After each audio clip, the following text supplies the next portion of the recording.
As the medieval sun dipped low on the horizon, its golden light growing thinner with each passing day, the peasants of Europe watched the skies with knowing eyes. The first frost approached not with sudden fury, but with gentle whispers, breaths of vapor in the morning air, a certain stillness among the rustling leaves, the way birds gathered in murmuring clouds before their southern journey. These subtle signs spoke volumes to those who had learned to listen through generations of survival. Imagine, if you will, a small village nestled in the rolling countryside of 13th century England. Stone cottages and timber-framed homes dotted the landscape, smoke curling from their chimneys in lazy spirals that disappeared into the crisp autumn air. Fields that once burst with wheat and barley now lay shorn and stubbled, the final harvest collected and stored. The villagers moved with purpose now, their bodies remembering the ancient rhythms of preparation. Thomas the Thatcher worked methodically on the roof of the widow Emma's cottage, his calloused fingers pressing fresh bundles of reed thatch into place. Each handful of dried vegetation was a shield against the coming cold, a barrier between vulnerable flesh and winter's bite. His breath formed small clouds as he worked, though sweat still beaded upon his brow from the labor. Below, Emma's children gathered fallen branches at the forest edge, their small arms wrapped around bundles of kindling that would soon feed the hearth fire. The birds flew early this year, Thomas called down to Emma, who stood in her doorway mending a woolen cloak. We'll have a hard winter, I reckon. Emma nodded solemnly, her eyes drifting to the northern horizon, where dark clouds gathered. Babe, husband had been 3 years in the ground, and each winter since had been a battle, fought with dwindling resources and growing children. Yet her fingers never stopped their steady work, needle in, needle out, reinforcing the fabric that would wrap her youngest child through the freezing months ahead. For medieval peasants, preparation began long before the first frost painted the grass with silver light. The rhythm of their lives followed the turning of the seasons with a precision born of necessity. Summer's bounty was never simply enjoyed. It was preserved, stored, and rationed with winter's hunger constantly in. Autumn was a time of frantic activity, a race against the shortening days and the knowledge that survival itself hung in the balance of their preparations. In the village commons, the reeve, an elected official who oversaw agricultural work, directed the final communal task. Men repaired the stone walls that surrounded the village, filling gaps where mortar had crumbled and stones had shifted during the previous year's thaw. Women gathered in small groups, their hands busy with spindles turning the summer's wool into thread that would become garments or be sold at market. Children darted between adults carrying tools, gathering nuts from the forest edge, or driving the geese and pigs toward their winter quarters. The first frost approached not as a surprise, but as an expected guest, one that arrived earlier or later each year, but always with the same intent. The peasants did not fear it so much as respect its power, understanding that winter was not merely a season to be endured, but a presence to be negotiated with through careful planning and communal effort. As the sun set on an early October evening, 12-year-old Edwin rested beside his father near their cottage door. His hands, still soft with youth, but already roughened by labour, cradled a wooden cup of warm cider. The drink was a rare treat, saved for the day when the last of the harvest was safely stored. Will it be colder than last winter? He asked, watching his breath form in the twilight air.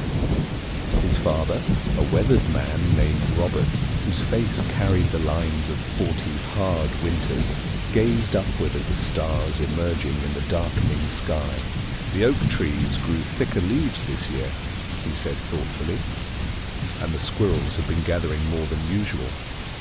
Aye, I think we'll feel winter's teeth sharper this time. Edwin nodded, absorbing this wisdom, as he had absorbed so many lessons. Through observation and the quiet words of elders who read nature's signs with the fluency of scholars reading Latin manuscripts. No peasant child needed to be told the importance of preparation. They lived it in every season, their young lives already shaped by the understanding that spring's plenty was winter's salvation. That night, as darkness wrapped around the village, like a heavy cloak, many eyes gazed upward at the clear sky. A clear night meant the first frost would likely arrive by morning, the cold air unimpeded by cloud cover. Inside their homes, families gathered closer to their hearths, adding an extra log to the fire perhaps, or bringing the smallest livestock, newborn lambs or sickly chickens, inside for protection. In the small stone church at the village centre, Father Thomas lit candles and whispered prayers for his flock's protection in the months ahead.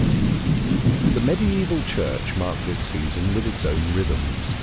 Michaelmas had passed at the end of September, signalling the end of the harvest and the beginning of the accounting period.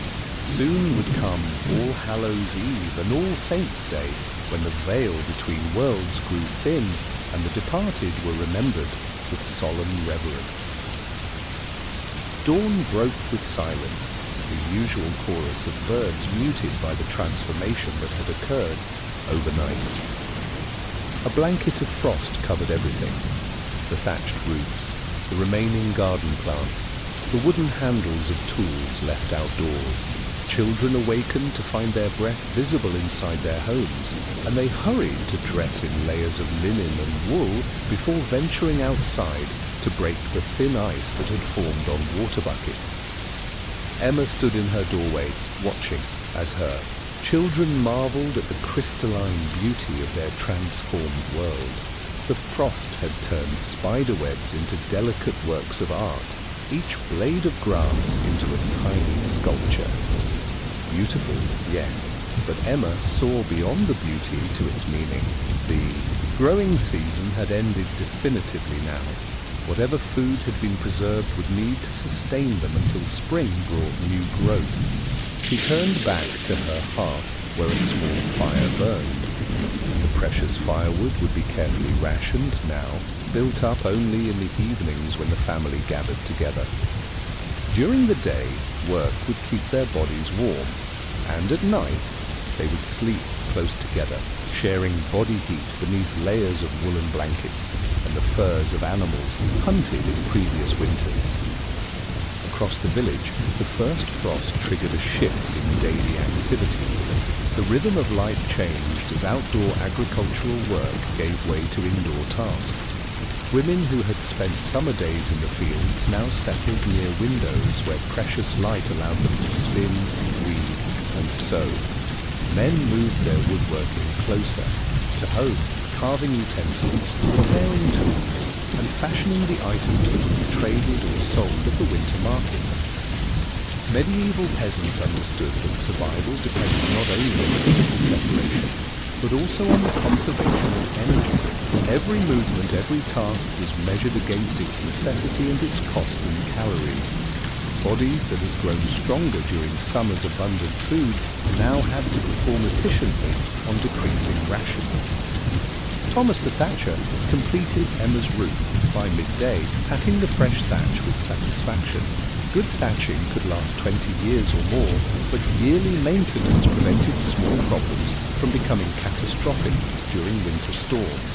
He climbed down carefully, his joints already feeling the cold despite the day's labour.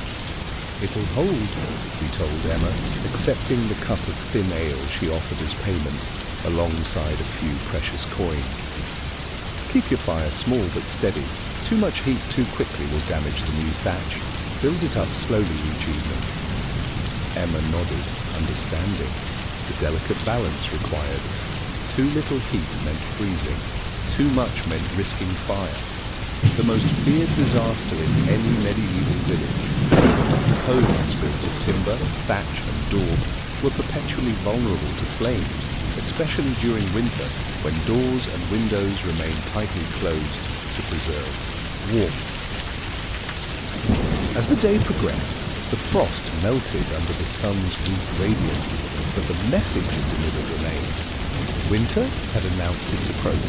In manor houses across medieval Europe, lords and ladies might face the cold months with stores of food, multiple hearths and layers of finery, but for the peasants who comprised 90% of the population, winter was a more intimate adversary. Yet, there was beauty in this time to draw inward. As the external world contracted, internal worlds expanded. The long evenings ahead would be filled with stories passed down through generations, skills taught from parent to child, and the strengthening of bonds that formed the true foundation of medieval society. Survival was never merely individual, but communal. A shared endeavor reinforced the connections between people forced to rely upon one another.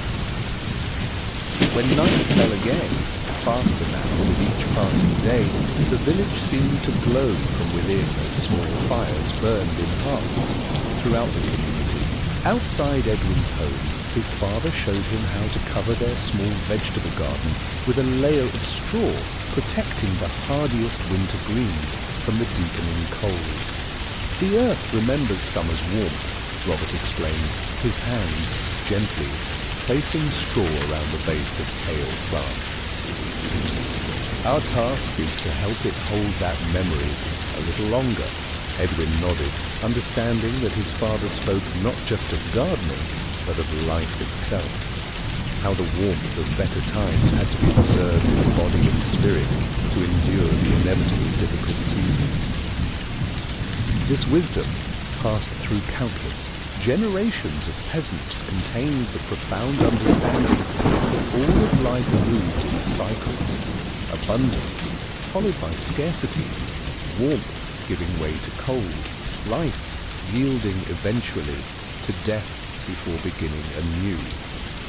Inside their cottage, Edwin's mother stirred a pot of pottage, that ubiquitous medieval peasant staple that combined whatever vegetables were available with grains, and, if they were fortunate, small pieces of salt pork for flavour. The family would eat from the same pot for several days, adding fresh ingredients as available, the perpetually cooking mixture providing sustenance and warmth in one. The family gathered around their table, a simple wooden construction, but one that Robert had crafted with care, carving small decorative notches along its edges. Such touches of beauty amid utility spoke to the human desire for more than mere survival. Even in the hardest circumstances, medieval peasants found ways to create meaning and express creativity.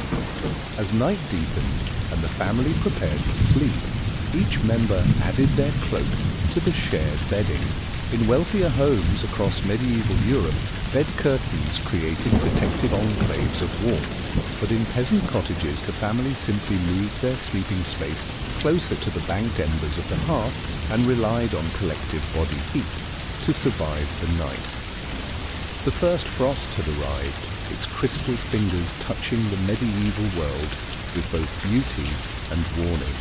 For the peasants who watched its coming, it represented not an ending, but a transition, another turn in the great wheel of seasons that had governed human life since time immemorial. They faced it not with despair, but with preparation, wisdom, and the quiet strength born of generations who had witnessed the frost's arrival and survived to see it melt away beneath spring's gentle touch.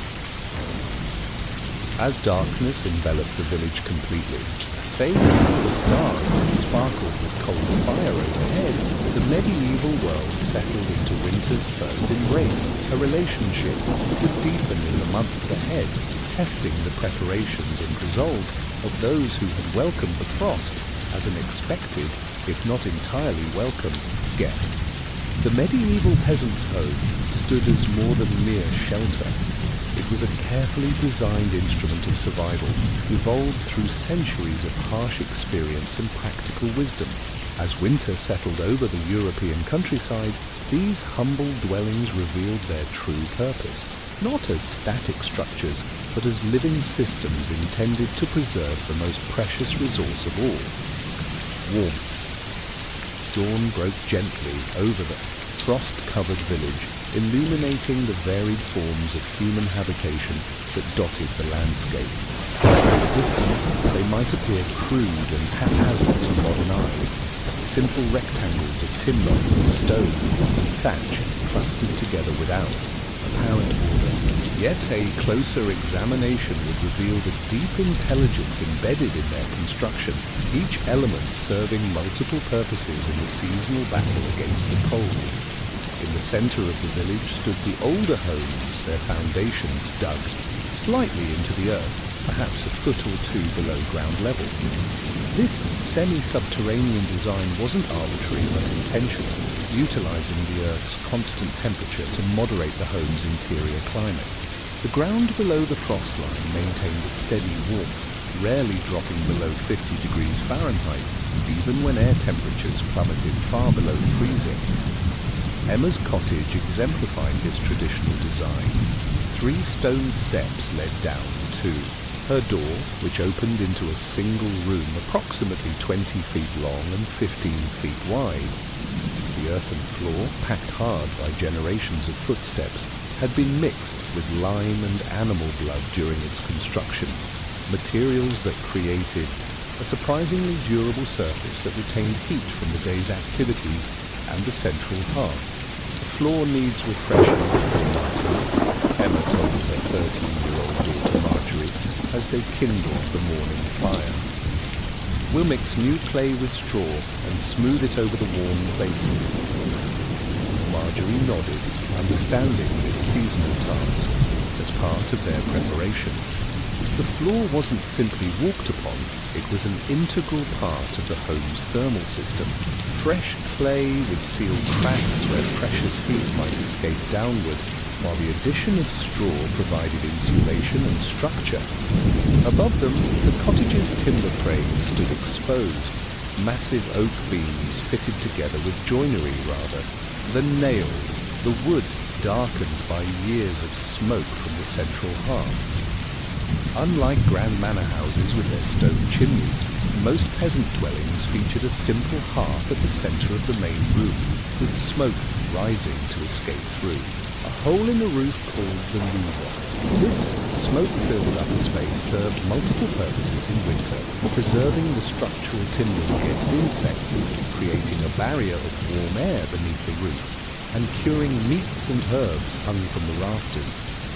The walls of Emma's cottage, like most in the village, employed the wattle and daub method, a weaving of wooden strips, wattle, covered with a mixture of clay, sand, animal dung, and straw, daub.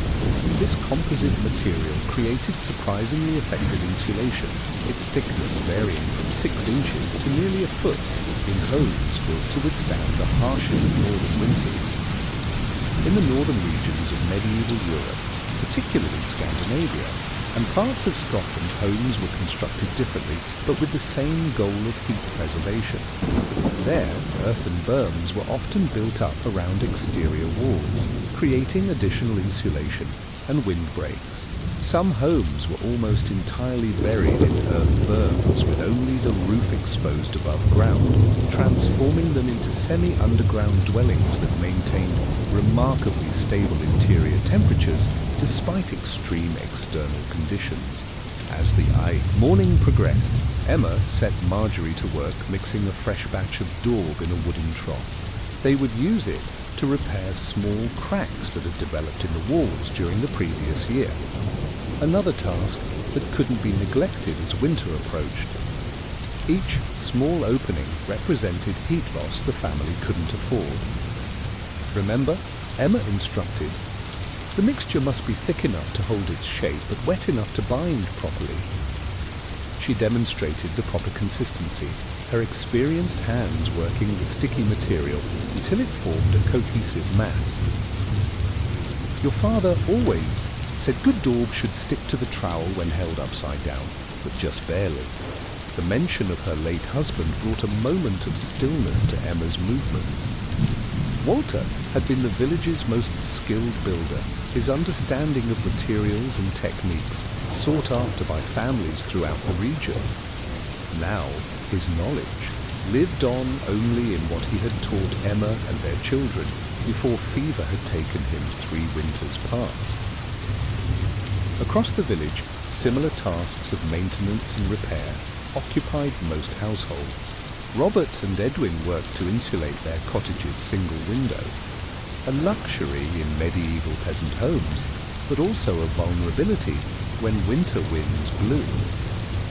The window opening, approximately a foot square, could be covered with a wooden shutter for complete closure, but on days when light was needed, a different solution was required. "Hand me the bladder, son," Robert said, gesturing to a stretched and dried pig's bladder that had been soaked to make it pliable again. This translucent material would be stretched across the window frame, allowing diffuse light to enter while blocking drafts. In wealthier homes, oiled parchment might serve this purpose, but for peasants, animal membranes provided an accessible alternative. Some families used thin slices of horn, made transparent through careful preparation, or pieces of mica when available. Others simply accepted the darkness, keeping shutters closed entirely during the coldest periods, and relying on the hearth's light for indoor tasks. The design of medieval peasant homes varied by region, adapting to local materials and climate conditions. In heavily forested areas, timber frame construction predominated, while stone was more common in rocky regions. In parts of northern Europe where wood was scarce but turf plentiful, homes might be built almost entirely of stacked turf blocks, creating extraordinarily well-insulated dwellings that blended visually into the landscape. What remained consistent across these variations was the fundamental understanding that survival depended on a home's ability to capture and preserve heat. This principle influenced every aspect of construction, from orientation to materials to interior arrangement. Most medieval peasant homes were positioned with their longest walls facing south, maximizing sun exposure during short winter days. Fewer openings punctuated the north-facing walls, reducing heat loss through these shadowed surfaces. Even the placement of doors considered prevailing wind directions, with entryways often protected by windbreaks or oriented away from the harshest winter gales. By midday, Emma and Marjorie had repaired several sections of wall, their hands muddy, but their work neat and effective. Inside, Emma's youngest children sorted through last year's rush floor coverings, separating the still useful dried rushes from those too broken or soiled to serve another season. These rushes, sometimes supplemented with herbs like lavender, meadowsweet or tansy, created an insulating layer over the earthen floor while absorbing spills and debris. In winter, they were especially valued for their ability to cushion the cold rising from the ground. Wealthier peasant families might add woolen rugs in sleeping areas, but for most, fresh rushes changed several times yearly served as their primary floor covering. "Fetch the thyme and rosemary we dried," Emma instructed her 8-year-old son, William. "We'll mix them with the new rushes to keep away fleas and sweeten the air." The boy nodded eagerly, climbing to retrieve bundles of herbs hanging from the rafters. The practical aspects of home maintenance contain these small graces. The addition of fragrant herbs became the replacement of the family's few decorative possessions. The arrangement of sleeping spaces to benefit from the hearth's radiance. Medieval peasant homes typically featured a central hearth rather than a fireplace built into a wall. This design allowed heat to radiate in all directions rather than being directed outward from a single wall. Families arranged their activities and sleeping spaces in concentric circles around this heat source, with the eldest and youngest members given positions closest to its warmth. The hearth itself was a study. In effective design evolved through generations of experience. Usually circular and lined with stones, it was often built slightly raised from the floor level, with a clay or stone base that absorbed heat during active burning and released it slowly throughout the night. The most sophisticated examples contained channels beneath the hearthstones, primitive hypocausts inspired by Roman designs, that directed heat outward under the floor before allowing smoke to rise through the central opening. As afternoon shadows lengthened across the village, Thomas the Thatcher made his final inspection of Emma's newly repaired roof. Good thatching did more than simply keep out rain and snow. It created a remarkably effective insulating layer that trapped air within its dense mass of straw or reeds.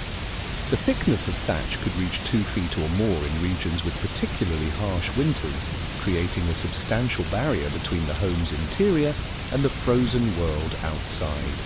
You'll want to bank extra straw around the foundation, Thomas advised as he gathered his tools. Last winter, the millers lost feeling in their feet when the ground froze solid beneath their floor. Emma nodded, making mental note of this task.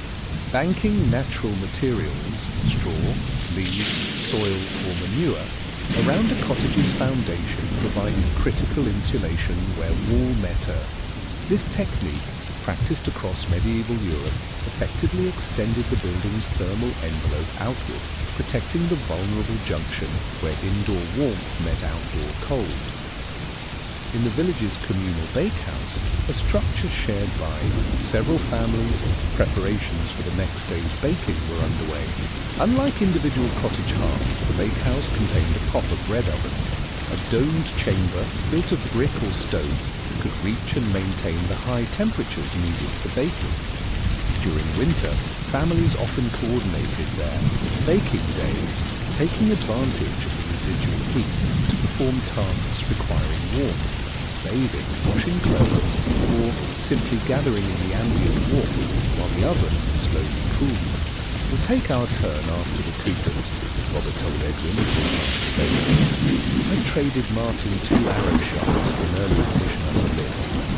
This negotiation of shared resources characterized medieval village life, especially in winter, when each family's survival depended on maximizing the limited opportunities for warmth.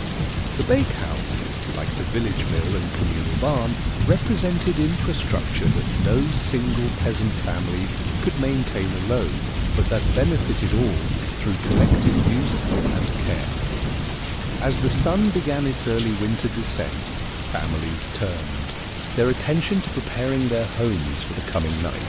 Shutters were closed and secured against drafts, animals brought into their designated areas within the cottage or adjacent outbuildings, and the main door, often the largest source of heat loss, was blocked with removable draft excluders made of fabric stuffed with straw or wool scraps. In Emma's cottage, preparations took on particular urgency. The first truly cold night often revealed weaknesses in a home's thermal defences, and without Walter's expertise, she felt the responsibility heavily. "Check the north wall again," she instructed Marjorie. "Your father always said that's where the cold finds its way in first."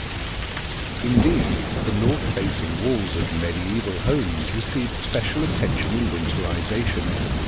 Some families hung their heaviest textiles, woolen blankets or tapestries against these walls, creating an additional layer of insulation. Others installed temporary interior walls of woven reeds or fabric frames, creating air pockets that served as thermal barriers between sleeping areas and the coldest exterior surfaces. The medieval peasants' approach to winter housing revealed a sophisticated understanding of physics, even without the formal language of science. They recognized that heat moved in predictable ways, rising upward, radiating outward from sources, transferring through materials at different rates, and designed their living spaces accordingly. This wisdom extended to furniture placement and interior arrangement as well. Beds were often built into wall alcoves or as semi-permanent structures incorporating storage chests as foundations. These arrangements minimized the furniture's footprint while creating partially enclosed sleeping spaces that could be curtained for additional warmth. Some beds were designed to be positioned over or near the hearth during winter, then moved to cooler locations in summer. As night fell completely, Emma's family gathered around their hearth for the evening meal. The fire had been carefully built up to its fullest evening strength, radiating precious heat that would warm both bodies and the thermal mass of the cottage's interior surfaces. The stones lining the hearth absorbed this energy, as did the earthen floor and interior walls, each element storing warmth that would be slowly released throughout the night. "Tell us about Grandmother's house in the north," William asked, as they ate their simple meal of cottage brown bread that the children loved. Hearing about their father's childhood home, a traditional longhouse where humans and animals dwelled under a single roof. Emma smiled, remembering Walter's descriptions of the homestead where he had grown up. "It was built in the old way," she began, "twice as long as our cottage here, with the family living at one end and the animals at the other. The stone walls separated the spaces, but the animals' warmth heated the entire house on the coldest nights."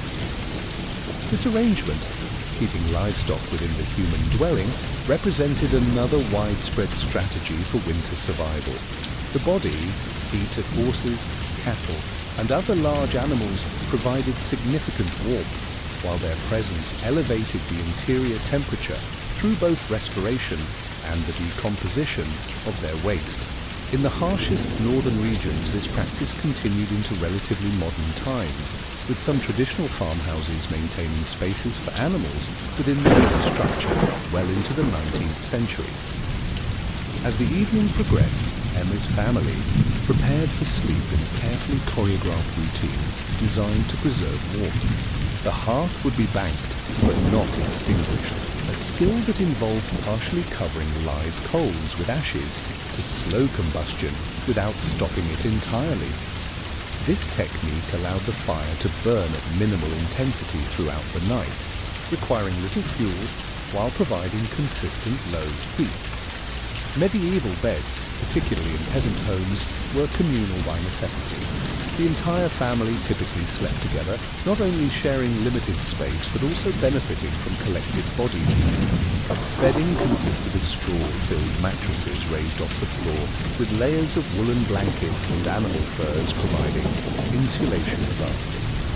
In the coldest regions, bed curtains, even simple ones made of rough wool, created crucial microclimates around sleeping areas, trapping breath and body heat within a smaller volume that required less energy to maintain. "Remember," Emma told her children as they settled onto their shared sleeping platform, "keep your heads covered, but leave space to breathe." This advice reflected generations of winter sleeping wisdom. Medieval peasants understood that significant heat escaped through the head, making nightcaps and hoods essential sleeping garments. Yet they also recognized the dangers of completely enclosed sleeping spaces, which could lead to dangerous concentrations of carbon dioxide, or, in homes with open hearths, carbon monoxide. Outside, the temperature continued to drop as stars sharpened in the clear night sky. The village grew quiet, save for the occasional stirring of livestock or call of a night watchman. Inside each home, families huddled together in arrangements that had changed little across centuries. Human warmth combined with thoughtful design to create sufficient comfort for survival.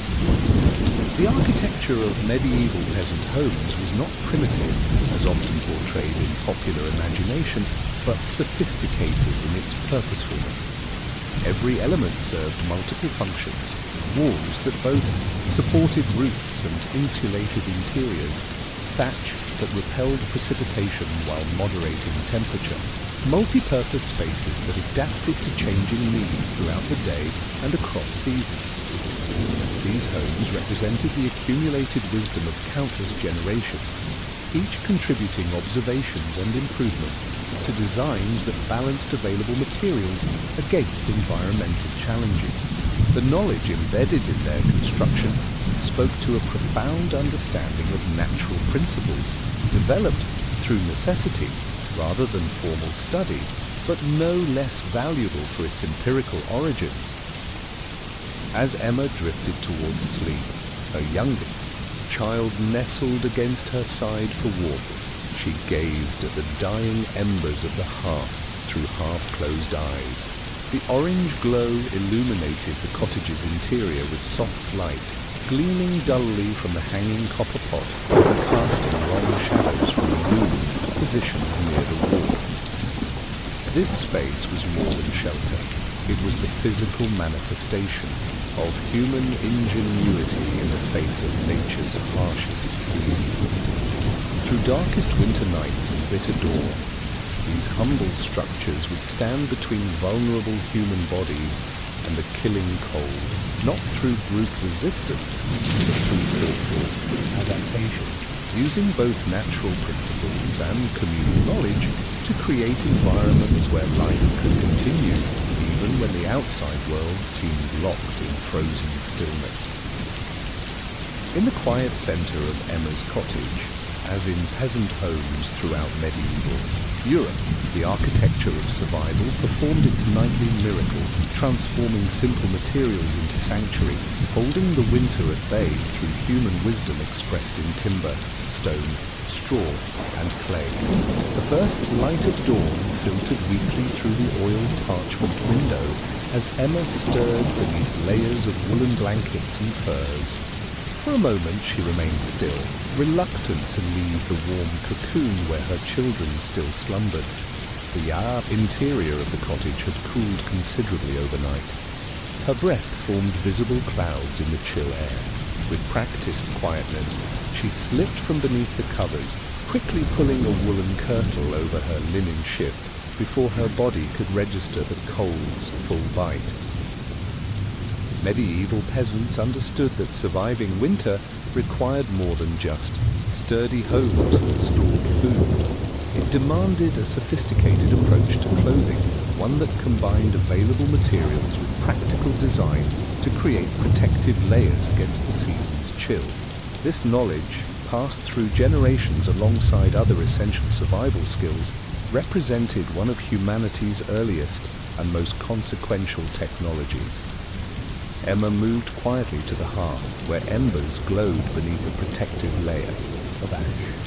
She knelt, adding small twigs and carefully blowing life back into the fire. As flames began to dance, she reached for her heaviest woolen cloak, wrapping it around her shoulders before retrieving her leather shoes from where they had been warming near the banked coals overnight. Cold footwear could extract precious body heat within moments. Keeping shoes warm through the night was a practice Emma's mother had taught her long ago. Clothing in medieval Europe followed a fundamental principle still recognized in modern cold weather gear: layering. Peasants rarely owned numerous garments, but they understood how to combine what they had for maximum thermal efficiency. The base layer typically consisted of a linen shift or shirt that absorbed perspiration while providing a smooth surface against the skin. Above this came woolen garments of varying weights, culminating in heavy cloaks or mantles for outdoor work. Across the village, Robert was already awake, dressing in the shadowed interior of his cottage. He pulled thick woolen hose over his linen braids, the undergarments that served as medieval men's underwear. The hose, extending from foot to mid-thigh, would be secured to his belt with leather ties. Unlike the fine tailored versions worn by nobility, peasant hose were often looser and heavier, prioritizing warmth over appearance. "Layer your tunics today," he called softly to Edwin, who was reluctantly emerging from their shared bed. "We'll be cutting wood in the North Forest." Edwin nodded sleepily, understanding the instruction. He would wear his lighter summer tunic, beneath a heavier winter one, creating insulating airspace between the layers. This principle, trapping air as an insulator, was intuitively understood by medieval people, even without scientific terminology to describe the physics involved. The wool that comprised most medieval winter clothing possessed qualities particularly suited to cold environments. Unlike cotton and linen, wool retains much of its insulating ability even when damp, a crucial advantage in the often wet European winters. Its natural lanolin content provided some water resistance, while its crimped fibers created countless tiny air pockets that trapped body heat effectively. The sheep give us their second skin so we might survive winter, went an old saying among our shepherding communities. This wasn't mere poetic sentiment, but acknowledgement of wool's life-preserving properties in an era before synthetic materials. As the village slowly awakened, different approaches to cold weather dress became visible. Wealth and status manifested in the quality and quantity of winter garments, though even the poorest families prioritized wool acquisition through trade, labor exchange, or sheep-sharing arrangements. A family without adequate woolen clothing faced genuinely life-threatening prospects as temperatures dropped. Emma's neighbour Agnes appeared at her door mid-morning, carrying a bundle wrapped in linen cloth. The older woman's face was framed by a heavy hood attached to her cloak, with a separate linen wimple covering her neck and the lower portion of her face, a common winter modification to women's standard headwear. "I brought the wool you helped card last spring," Agnes said, unwrapping her bundle to reveal several lengths of thick, dark woolen fabric. "My eyes aren't what they were for sewing, but I thought perhaps we might trade some of this fabric for your help making it into a cloak for my grandson." Emma welcomed both the company and the proposition. Cloth production and garment making were intensely communal activities in medieval village life, particularly in winter, when outdoor work diminished. Women often gathered in the home with the best light or proximity to the communal bakehouse, combining labor on clothing projects while sharing body heat and conversation. "I'd welcome the trade," Emma replied, inspecting the fabric with a practiced eye. "This is fine wool, Agnes. You've always had a good hand with the loom." The fabric represented months of work, beginning with spring shearing, followed by the laborious process of cleaning, carding, spinning, dyeing, and finally weaving the wool into cloth. Few peasant households managed this entire process alone. Instead, the community shared specialized tools and knowledge with certain families known for particular skills in the textile creation chain.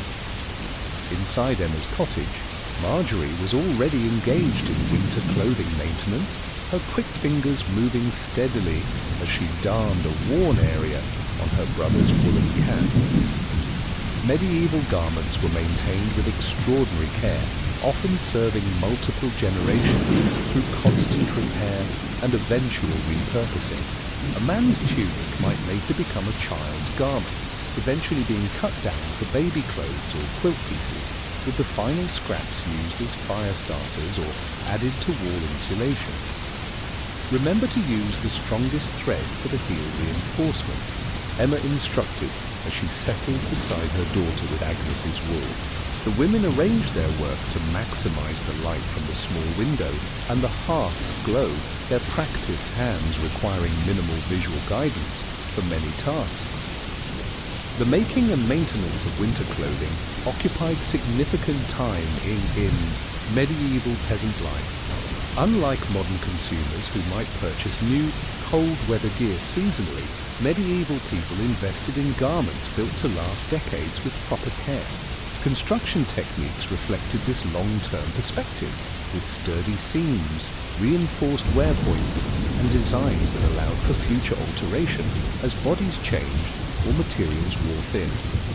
By midday, the weak winter sun had reached its zenith, casting slightly stronger light into the cottage.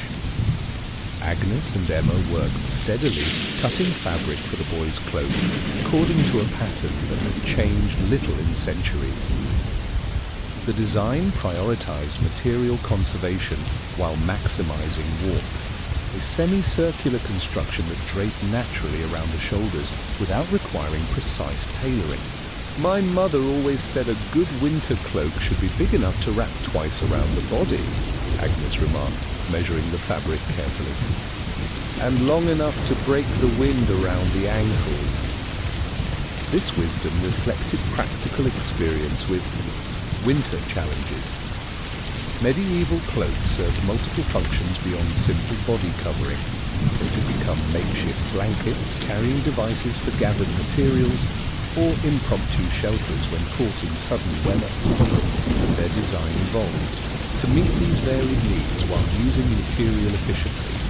The afternoon brought young William bursting through the door, his cheeks reddened by cold, and his eyes bright with excitement.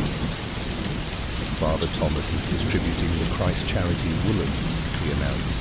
"He sent me to tell you there are caps and mittens this year." The church played a crucial role in winter survival, particularly for the poorest community members.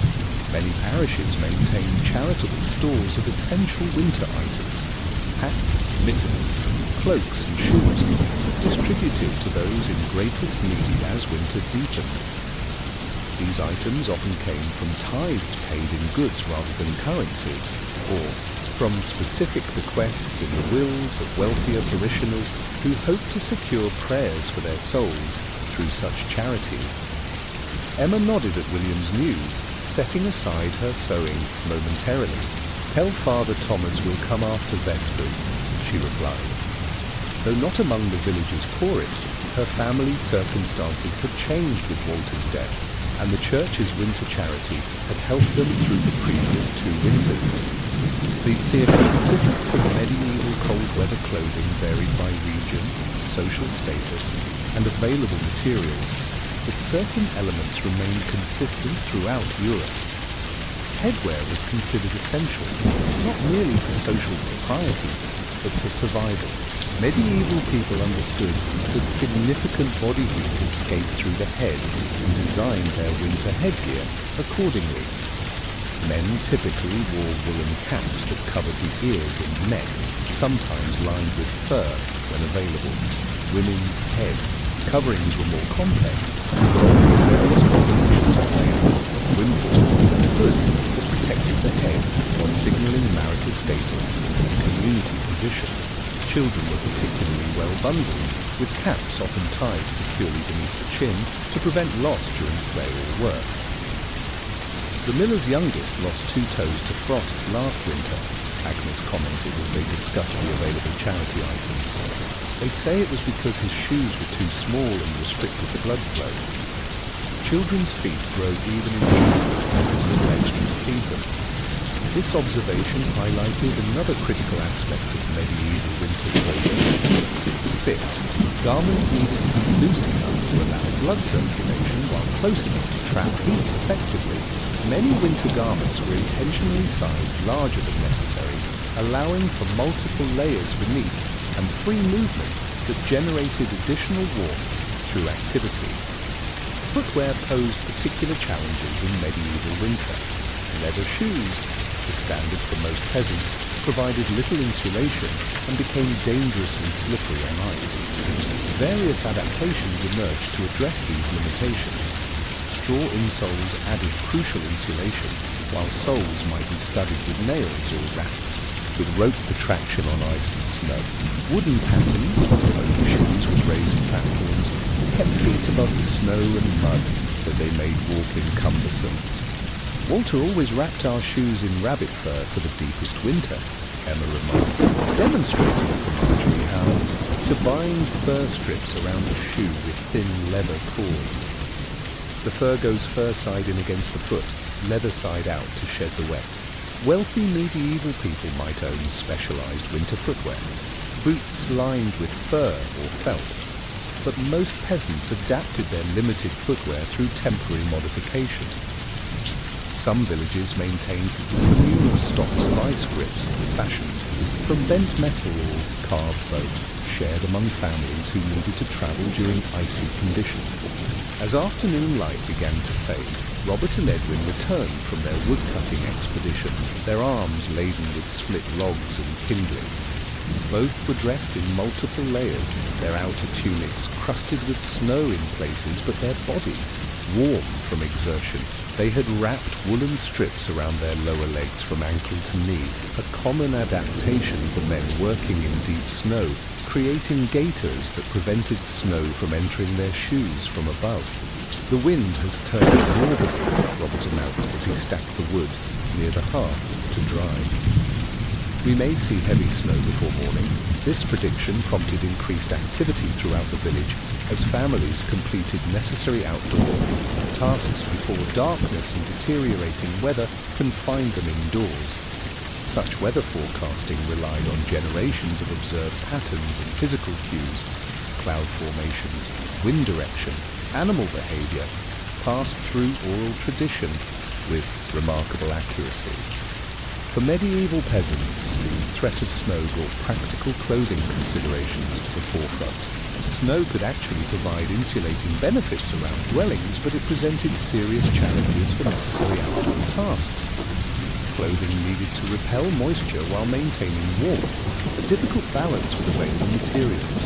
Many regions developed specialized snow garments using the most water-resistant materials available.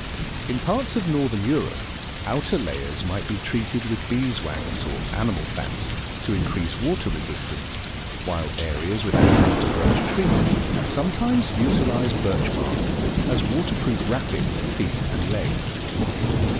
Scandinavian regions developed early versions of what would later be called parkas, fur-lined hooded garments that protected against both wind and snow. We should check the children's outdoor wrappings tonight, Emma told Marjorie as they completed their sewing. The mittens especially, they'll be collecting firewood tomorrow regardless of snow. Mittens, rather than gloves, predominated in medieval winter wear for practical reasons.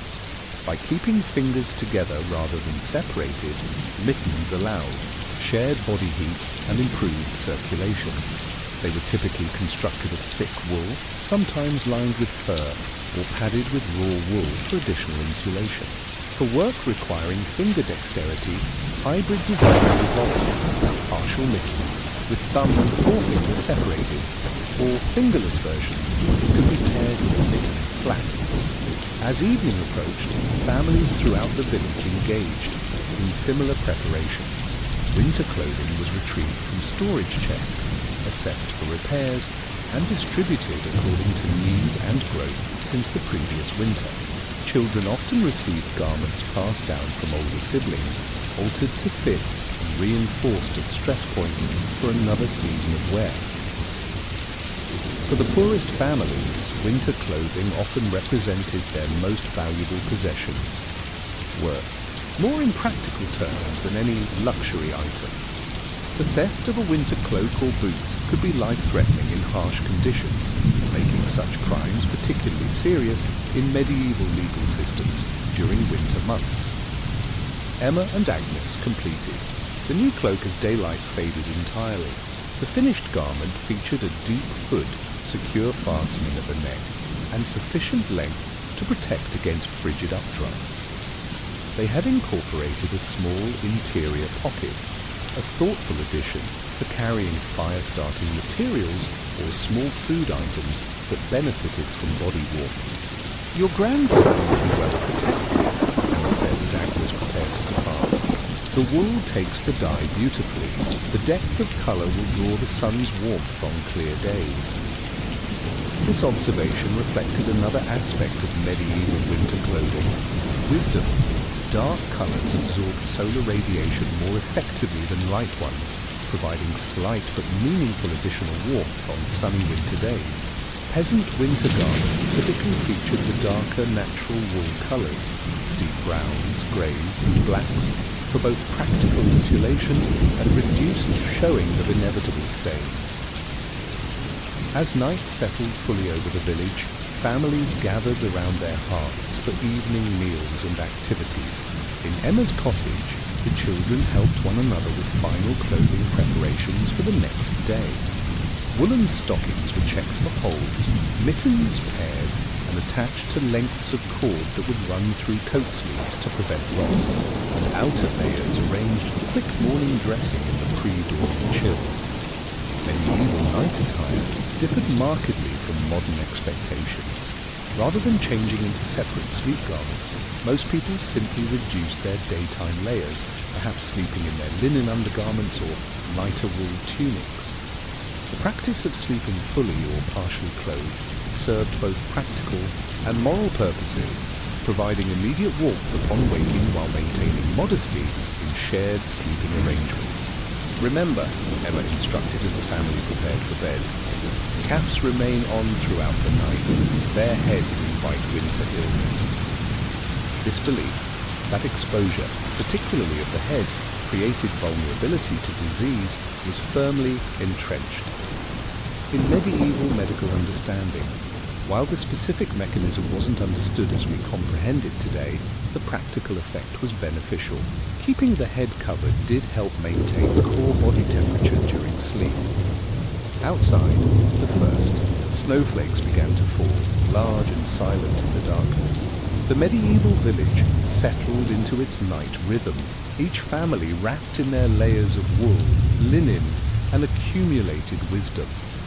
Their approaches to winter clothing represented an intricate knowledge system developed across countless generations, through observation, adaptation, and necessity. The woolen dreams that enfolded medieval sleepers on winter nights were both literal and metaphorical. Physical garments that made survival possible, and the shared cultural knowledge that transformed simple fibers into protection against the season's deadliest threats. Each stitch, each carefully placed layer, each handed-down technique for weatherproofing or insulation formed part of a greater fabric of human resilience.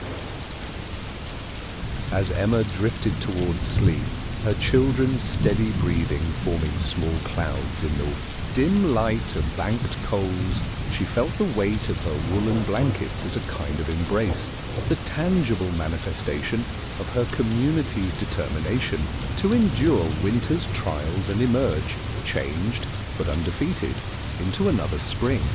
The root cellar door scraped against the frozen ground as Emma pulled it open, revealing stone steps descending into darkness. She lifted her small oil lamp, its flame casting long shadows down the earthen walls of the underground storage space. The air below carried the mingled scents of soil and vegetables and the faint, sweet-sour notes of fermenting cabbage. This hidden space beneath the cottage's northern corner represented the difference between hunger and sustenance during the long winter months. "Bring the basket, Marjorie," Emma called softly to her daughter. "We'll need turnips and carrots for today's pottage." Food preservation and storage stood as perhaps the most critical of all medieval winter survival skills. The growing season's brief abundance had to stretch across months of dormancy, requiring not just physical storage, but an intricate understanding of how different foods responded to preservation techniques. This knowledge developed through generations of observation, experimentation, and the brutal teacher of necessity. As Emma and Marjorie descended into the cellar, the temperature dropped noticeably. The underground space maintained a consistent coolness without freezing, typically hovering between 40-50 degrees Fahrenheit, regardless of external conditions. This natural refrigeration effect, combined with careful food preparation, allowed medieval families to store perishable foods long past their natural season. "Remember to leave the smallest roots for later winter," Emma instructed, as Marjorie selected vegetables from straw-lined bins. "The large ones won't keep as well, they need eating first." This detailed understanding of food storage succession, which items deteriorated fastest, which could endure longest, guided the careful rationing that characterized medieval winter eating. Families planned consumption in overlapping waves. First, the most perishable foods, then progressively hardier items, with emergency reserves protected until absolute necessity required their use. Root vegetables form the foundation of winter. Nutrition, with turnips, carrots, parsnips and beets providing crucial carbohydrates and vitamins. These were typically harvested late in autumn, cured briefly in the sun to toughen their skins, then stored in alternating layers with clean straw or sand in cool, dark spaces. Some regions buried root vegetables directly in the ground, marking their locations for retrieval even through snow cover. Across the village, similar scenes played out as families accessed their winter stores according to established patterns.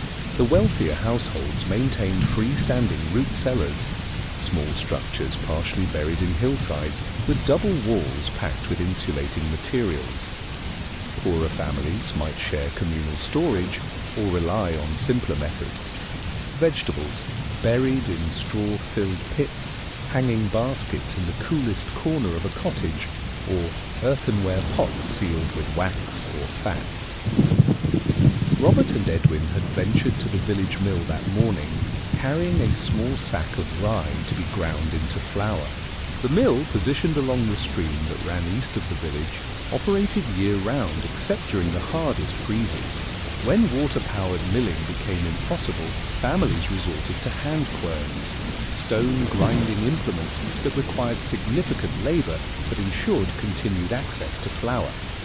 The miller says 3 more families had their grain allocations stolen last night, Robert told his son as they waited their turn.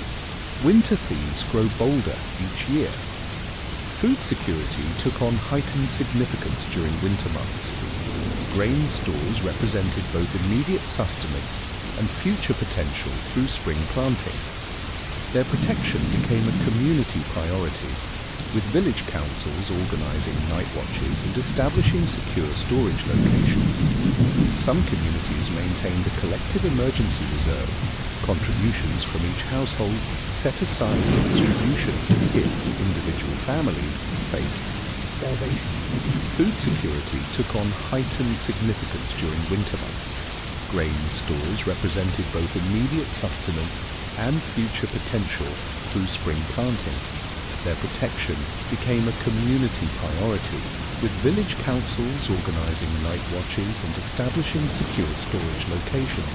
Some communities maintained a collective emergency reserve, contributions from each household set aside for distribution if individual families faced starvation. Medieval European peasants typically entered winter with several discrete food storage systems operating simultaneously, each preserving different nutritional elements through specialized techniques. Beyond root cellars, these included the grain store, usually the largest single food reserve, with cereals like rye, barley, wheat, and oats stored in elevated wooden granaries or sealed chests protected from moisture and vermin.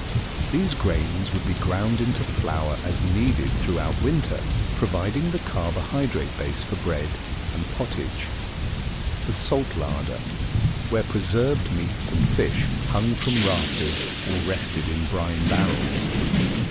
Most peasant families slaughtered at least 1 pig annually, usually in late autumn, transforming it into bacon, ham, sausages, and salt pork that provided crucial winter protein. Nothing was wasted. Even the blood became puddings, while intestines served as sausage casings and fat rendered into cooking lard and waterproofing materials. The smoking shed, often a communal village resource where meats underwent preservation, through prolonged exposure to smoke, which both dehydrated the flesh and imparted compounds that deterred bacterial growth. In regions without dedicated smoking facilities, cottage rafters served this purpose, with daily cooking fires gradually smoking hanging foods.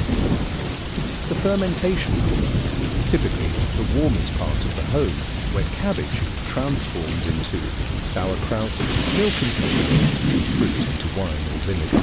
These fermented foods provided vital nutrients when fresh produce became unavailable, helping prevent deficiency diseases that historically plagued winter populations. As Emma and Marjorie emerged from the root cellar with their selected vegetables, William approached with an excited expression, carrying something wrapped in a scrap of linen. "Look what Agnes gave me for helping move her firewood," he said, unwrapping the bundle to reveal a small cheese, its rind dark with age. "She says it's from last summer's milk." Emma nodded appreciatively. Cheese represented one of the most efficient methods for preserving summer's milk through winter months. The transformation of liquid milk into solid cheese not only extended shelf life dramatically, but concentrated proteins and fats into a form that traveled well and resisted spoilage. Harder-aged cheeses could last years when properly stored, becoming increasingly sharp in flavor but remaining edible. "We'll save it for the Christmas feast," she decided, rewrapping the precious food and placing it in a small wooden box suspended from the cottage rafters, a location that deterred mice while allowing airflow to prevent mold. By midday, women throughout the village had begun their time of cooking, typically a single substantial meal prepared when daylight allowed clear vision for complex tasks. Most medieval peasant households maintained just one cooking daily during winter, conserving precious fuel and concentrating labor. The hearth burned slightly higher during this midday cooking, warming the cottage as food prepared. Emma's cooking pot, a treasured copper vessel inherited from her mother, hung from an adjustable iron hook over the fire, containing the beginnings of pottage. This ubiquitous medieval staple consisted of grain, often barley or oats, simmered with whatever vegetables and meats were available, creating a thick, sustaining soup that served as the primary daily meal. Unlike modern recipes with fixed ingredients, pottage constantly evolved as items were added and consumed, sometimes continuing for days or weeks with frequent replenishment. Add the smallest turnip and 2 carrots, Emma instructed Marjorie, as they prepared the day's variation, and fetched the bundle of dried onions from the rafters. Dried foods constituted another crucial category in the medieval winter larder. Onions, garlic, and herbs hung in bundles from cottage ceilings, gradually drying in the rising heat and smoke from daily fires. Fruits like apples might be sliced and dried on racks, while mushrooms gathered in autumn were strung on threads to dehydrate near the hearth. These concentrated foods occupied minimal storage space while providing essential flavors and nutrients. Preservation of fruits posed particular challenges in medieval Europe.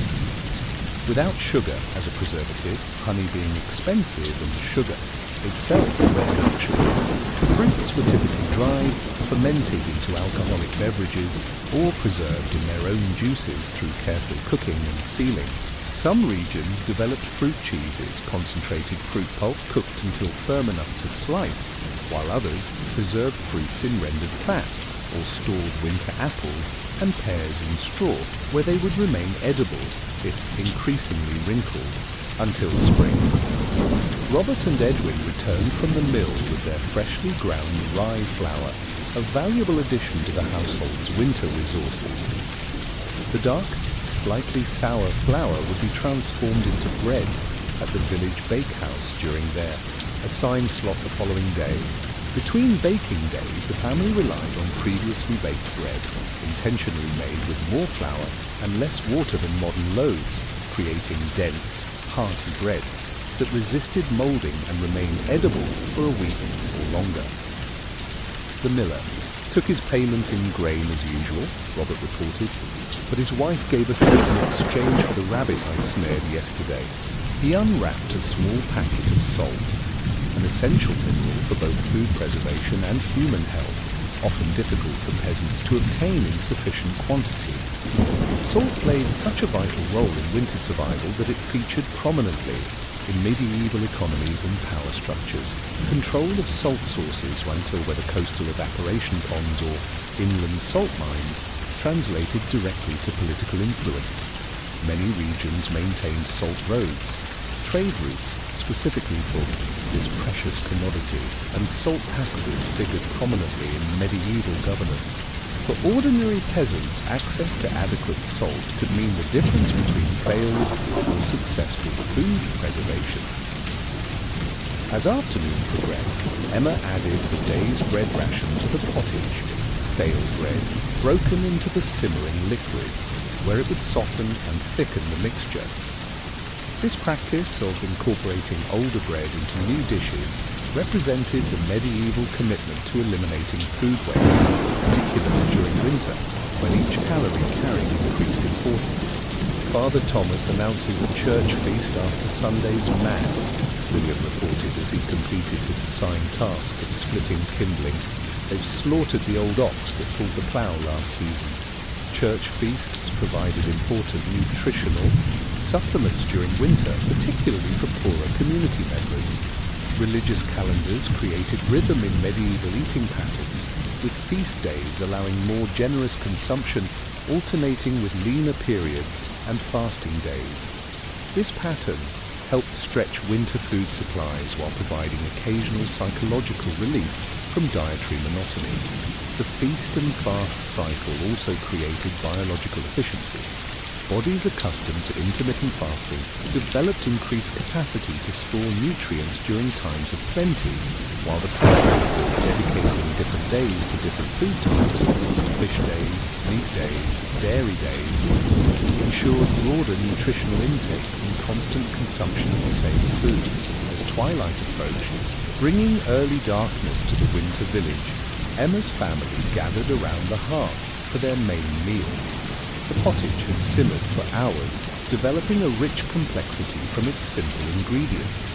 Each family member received a wooden bowl and spoon, metal utensils being rare luxuries among peasant households, and a small piece of yesterday's bread for dipping. A blessing on this food, Robert intoned before they began eating, and on the hands that prepared it. May it strengthen our bodies against winter's trials.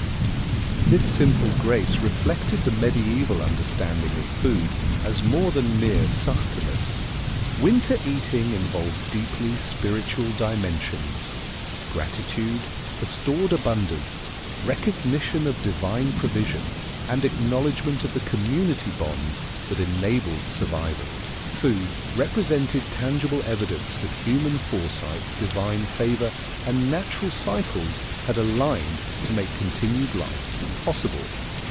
Medieval winter diets were typically higher in fats and preserved proteins than summer eating, providing additional calories needed for thermogenesis. The body's heat production. Modern nutritional science confirms the wisdom of this instinctive shift. During cold weather, human metabolism increases its demand for energy, dense foods that support both activity and maintaining core temperature. After the meal, bowls were cleaned with small pieces of bread that captured the last bits of nourishing liquid. These bread pieces, called sops, gave rise to the concept of sopping up food, and were considered desirable rather than mere clean-up tools. Nothing edible was wasted in the medieval winter kitchen. The cooking pot itself would not be fully emptied. Instead, it would be moved to the edge of the hearth, kept warm enough to prevent spoilage, but cool enough to minimize fuel use. Tomorrow's cooking would begin with this base, adding fresh ingredients to replenish what had been consumed. A perpetual pottage that provided continuity through winter days. As evening deepened, Robert retrieved a small wooden cup and a ceramic jug from a shelf near the chimney. A small measure tonight, he decided, pouring carefully from the jug. The elderflower wine is holding well this year. Alcoholic beverages served multiple purposes in medieval winter survival. Beyond their psychoactive effects, which could elevate mood during the darkness of winter, fermented drinks provided safe hydration when water sources were questioned, delivered calories and nutrients, and offered medicinal benefits. Elderflower wine, like many traditional fermentations, contained compounds that supported immune function, a benefit not scientifically understood but empirically observed through generations. Most peasant households maintained home fermentations, suited to local resources: cider or pear cider; in orchard regions, beer or ale, where grains were plentiful; mead, where beekeeping flourished; and wines from any available fruits, flowers or berries. These beverages typically contained lower alcohol levels than modern equivalents, but higher nutrient content due to traditional methods that retained sediment and living cultures. "Just a taste for the children," Emma cautioned as Robert passed, the cup around their small circle. "It must last until spring." This careful rationing applied to all winter foods, but especially to luxury items and essential preservatives. Medieval households tracked their supplies with remarkable accuracy, despite lacking formal record-keeping in most cases.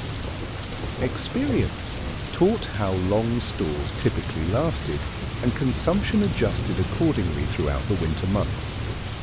Outside the cottage, snow had begun falling again, large flakes drifting down in the quiet darkness. Inside, the family settled into evening activities that required minimal light: repairs to small tools, simple wood carving, the endless work of spinning wool into thread. These tasks continued the preparation cycle even in winter's depths, creating and maintaining the tools and materials that would be needed when spring returned. The winter larder sustained more than physical bodies. It nourished the spirit through the promise of continuity. Each preserved food represented a tangible link between past abundance and future potential, between the community's collective wisdom and the individual family's survival. The careful management of these resources demonstrated both practical necessity and a deeper philosophical approach to existence, an acceptance of cycles, seasons, and the need to harmonize human needs with natural patterns. As night deepened, Emma prepared a final small meal before sleep, a tradition in many medieval households. This typically consisted of a hot drink, perhaps herbs steeped in hot water, or the last of the day's pottage reheated, sometimes accompanied by a small piece of bread or cheese. This practice recognized the body's need for sustenance through the long winter night, particularly in unheated sleeping areas where metabolism would continue burning calories to maintain warmth. "Take a bit of the hard cheese," she told her children as they prepared for bed. "Just enough to dream on." This phrase, "enough to dream on," captured the delicate balance of winter eating: sufficient nourishment to maintain health and hope without depleting resources that needed to stretch across months of scarcity. Dreams themselves required energy, after all, and the medieval mind recognized sleep as active rather than passive, a time when the body and spirit needed continued support. As the family settled into their shared sleeping space, bodies arranged to conserve warmth under layers of woolen blankets and furs. The physical necessities of winter survival, shelter, clothing, and food, converged into a single integrated system. The root cellars' silent bounty, the grain chests' measured abundance, the preserved meats hanging from smoky rafters, and the fermentation vessels quietly transforming in dark corners all played their roles in this seasonal choreography. Medieval peasants entered winter not with the modern expectation of unchanged dietary abundance, but with carefully calibrated expectations of what foods would be available when, in what quantities, and with what nutritional properties. This mental map of winter sustenance allowed them to navigate months of potential scarcity without panic, drawing on both physical stores and the communal knowledge that had filled those stores through timely harvest and proper preservation. Through the darkest nights and coldest days, these silent larders sustained body and soul, not through extraordinary abundance, but through through extraordinary care in managing what was available. Each meal represented not just calories consumed, but a testament to human foresight, natural fertility, and the unbroken chain of knowledge that connected countless generations through the shared challenge of winter survival. If insomnia is keeping you up tonight, you're not alone, and I truly understand how that feels. At least your favorite historian was here to keep you company with some timeless tales and fascinating figures. I like to mix in a bit of everything. Ancient empires, strange events, forgotten rulers. So there's always something to distract the mind and ease you into rest. It's late now, so close your eyes when you're ready. I've got a cozy fire crackling. And a warm cup of tea by means. Until next time, sweet dreams. As winter dusk settled early over the medieval village, transforming the leaden sky to deepening indigo, a subtle change occurred within each humble dwelling. Daylight's fading signaled not merely the end of productive hours, but the beginning of a different time. The long winter evenings when firelight became the center of family existence, and ancient rituals helped preserve both sanity and soul against the darkness. Emma moved methodically around her cottage, adjusting the fire with practiced care. Unlike the practicalities of daytime burning focused on cooking and essential heating, the evening fire served additional purposes: illumination for necessary indoor tasks, the psychological comfort of visible warmth, and the creation of a central focus for family activities during the long hours before sleep. Bring the rushes closer to the light, she instructed William, who was attempting to repair a small woven basket in the shadows. Your eyes will strain less near the fire. The medieval relationship with fire underwent a transformation during winter evenings. What served primarily as a cooking tool during daylight hours became a living presence after dark, a companion, teacher, and entertainer whose dancing flames provided not just heat and light, but movement and sound in an otherwise static environment. Families arranged themselves in relation to this glowing center, a semicircle of activities determined by the reach of useful light. Across the village, similar scenes unfolded as families gathered around their hearths, establishing their evening stations based on the tasks at hand and their need for illumination. The firelight created a natural hierarchy of visibility, brightest near the flames and fading to intimate shadows in the corners of each single-room dwelling. This gradation of light influenced the arrangement of activities with detailed handwork positioned closest to the fire, while less vision-dependent tasks were performed in the periphery. In Robert's cottage, Edwin helped his father arrange 3 rushlights, simple illumination made by dipping dried rush stems in animal fat. On the small table, where Robert would continue crafting arrow shafts for the village Fletcher. These supplemental lights, while dim by modern standards, represented an important addition to the hearth's illumination, extending the usable space for evening productivity. Set them in a triangle, Robert advised. 3 lights cast fewer shadows than 1. His practical knowledge about illumination, how to maximize limited light through strategic placement, formed part of the intricate wisdom that governed medieval evenings. Every family developed its own system for extending daylight through the long winter night, balancing the precious resources of fuel, illumination materials, and human energy.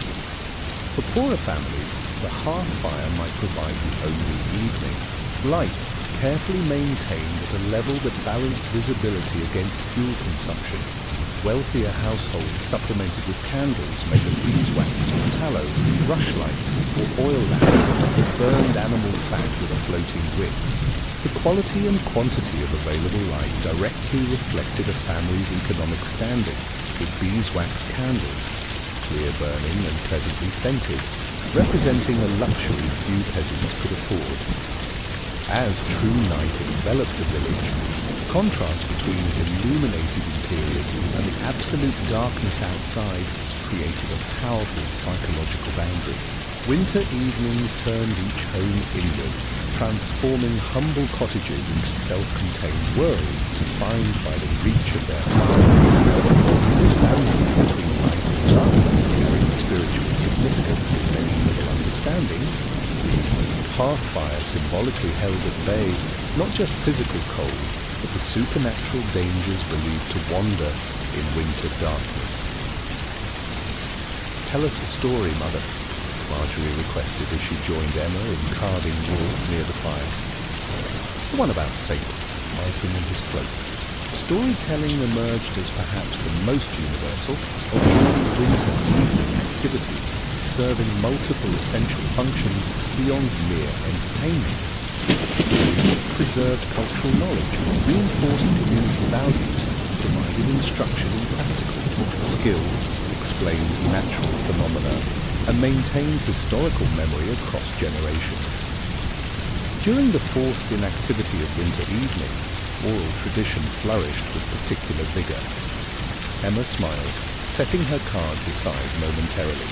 The life of Saint Martin, a Roman soldier who cut his cloak in half to share with a freezing beggar, made fitting material for a winter tale, reinforcing both Christian charity and the practical importance of warm clothing.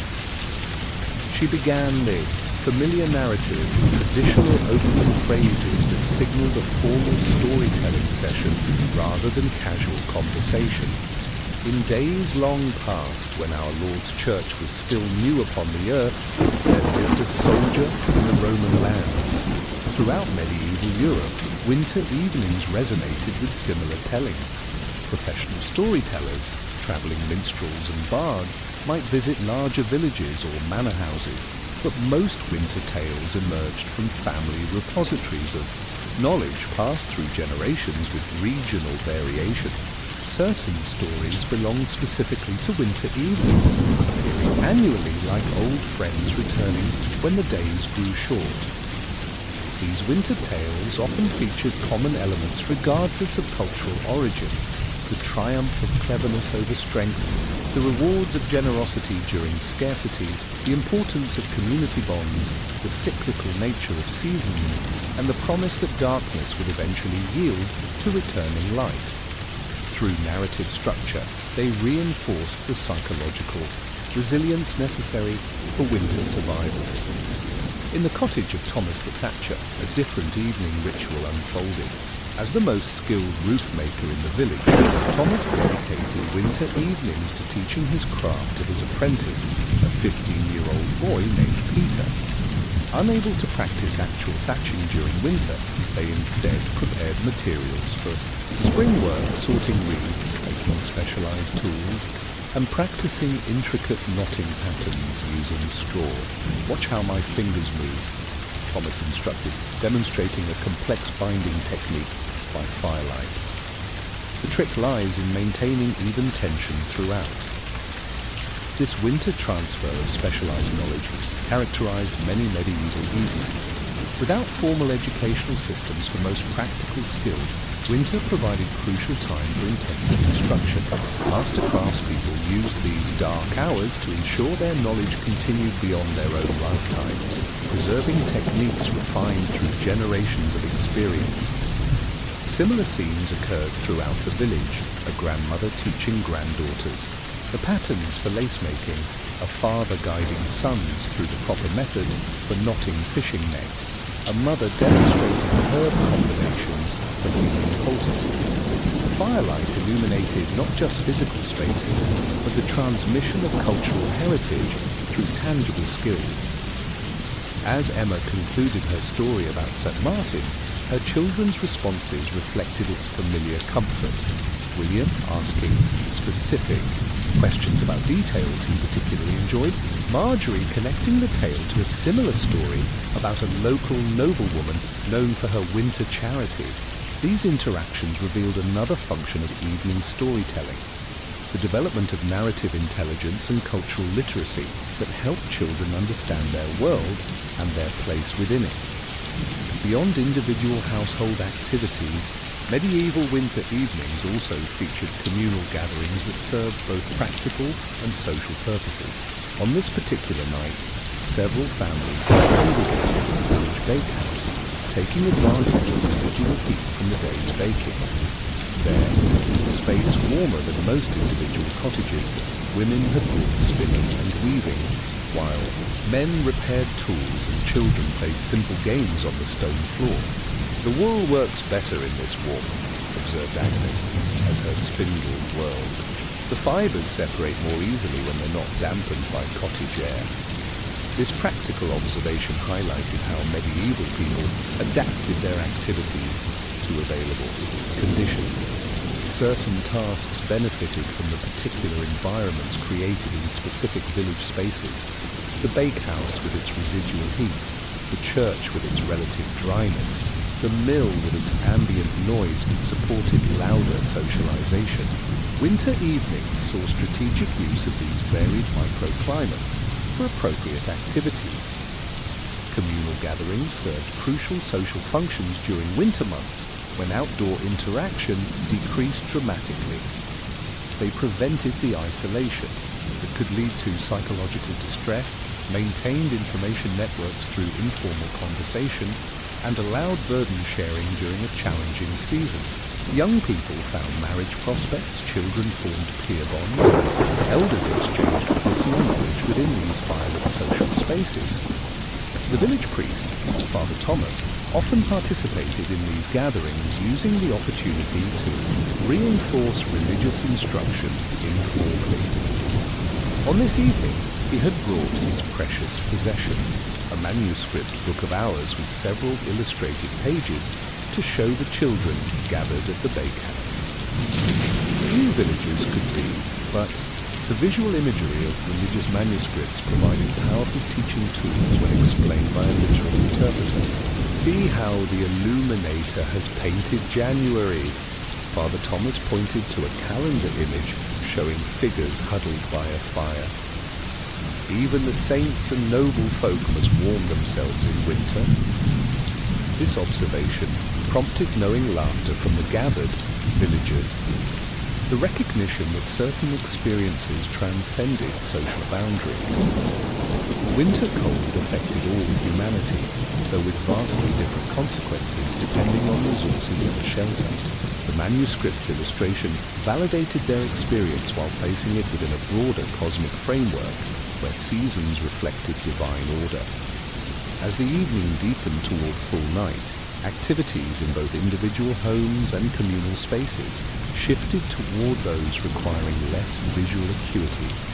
Conversations grew more reflective, physical movement slowed, and preparations for sleep began.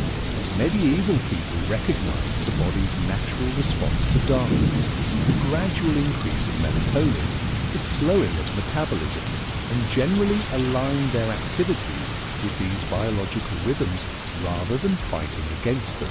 In Emma's cottage, the children had begun settling onto their shared sleeping platform, while she and Marjorie completed essential tasks that couldn't wait until morning. They moved by the combined memory of muscle and space, their bodies knowing the cottage dimensions so intimately that darkness presented little obstacle to necessary movements. "Check that the fire is banked properly," Emma reminded her daughter. "Not too covered that it smothers, not too exposed that it burns too quickly." This careful banking of coals represented one of the most critical evening rituals. Properly maintained, a fire could be preserved overnight with minimal fuel consumption, providing essential morning heat without the difficulty of rekindling from scratch. The technique required precise understanding of airflow, ash insulation, and the properties of different woods, knowledge that could mean the difference between awakening to life-giving warmth or dangerous cold. Across the village, fires were similarly prepared for night, carefully arranged according to household traditions that had proven effective through countless winter evenings. Some families placed particular woods known for slow burning at the bottom of the coal bed. Others had specific patterns for arranging ash coverage. These techniques varied by region and available materials, but shared the common goal of fire preservation through the vulnerable sleeping hours. As final preparations for sleep concluded, many families engaged in evening prayers or protective rituals. These varied widely based on regional traditions and religious orientation, blending Christian practice with older folk customs in ways that modern distinctions between religion and superstition failed to capture. What united these diverse practices was their purpose, creating psychological security during the vulnerable transition to sleep. "Bless this house and those within it," Robert intoned as his family gathered for final prayers. "Keep safe our fire, our food, our bodies and our souls until dawn returns." This simple prayer reflected the medieval understanding of sleep as a spiritually significant state, a temporary death requiring divine protection. Winter sleep carried particular vulnerability due to the potentially fatal combination of extreme cold and unconsciousness. Prayer provided both spiritual comfort and practical reminder to check all physical safeguards before surrendering to slumber. In many cottages, small rituals accompanied this transition time. A piece of bread might be left near the fire as offering to house spirits believed to protect the dwelling overnight. Shoes were carefully arranged, pointing away from beds to prevent the soul from wandering during dreams. Children received protective gestures, foreheads marked with ash in cross patterns or breath blown gently across their faces with whispered blessings.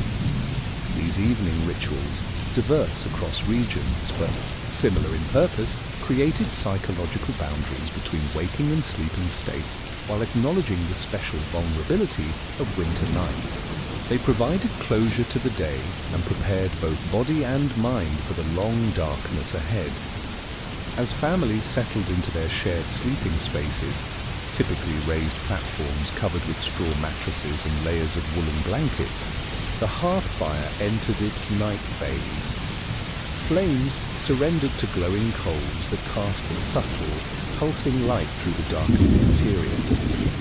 This gentle illumination created a transitional environment between full wakefulness and complete darkness, allowing eyes to adjust gradually while maintaining minimal orientation within the space.